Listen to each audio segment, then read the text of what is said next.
शेतकरी बंधूंनो, डीलरचे घरं भरण्यासाठी शेतामध्ये आपण रात्रंदिवस काम करतोय का? डीलरच्या शब्दावर भरोसा ठेवू नका, संजय भोसलेचाही ठेवू नका. एक साधा प्रश्न स्वतःला विचारा, डीलर्सला मोठं करण्यासाठी मशीन खरेदी करू नका. शेतकरी बंधूंनो, हा 40 फूट लांबीचा ट्रक ज्याच्यामध्ये एक पेटी 300 किलोची आहे, 55 मशीन आहेत, एवढं हजारो किलोचं वजन घेऊन ट्रक कशाच्या भरोशावर इथे आलाय सांगतो, दाखवतो तुम्हाला.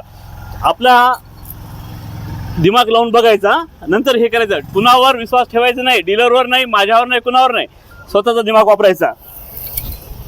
इंजिन आहे ट्रकचं आणि पाठीमागे हे चाक आहे आणि वर हजारो किलोचा लोड आहे. इंजिन कडून पाठीमागे त्या चेन मध्ये ताकद असली असती ना साहेब, तर इंजिन कडून पाठीमागे कंपनीने इथे चेन लावली असती. या चेन वर हा ट्रक हजारो किलोमीटर आला असता का? अहो, ते टेकलंच नसतं. तर 3-3 महिने या चेनच्या भरोशावर हा जो ट्रक आलाय, या शाफ्टच्या भरोशावर आलाय.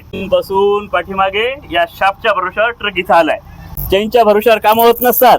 ताकदीचे कामं करायचे तर शाफ्ट पाहिजे. आणि मी सांगायला म्हणून विचार करू नका, आपलं स्वतःचं डोकं लावा सर.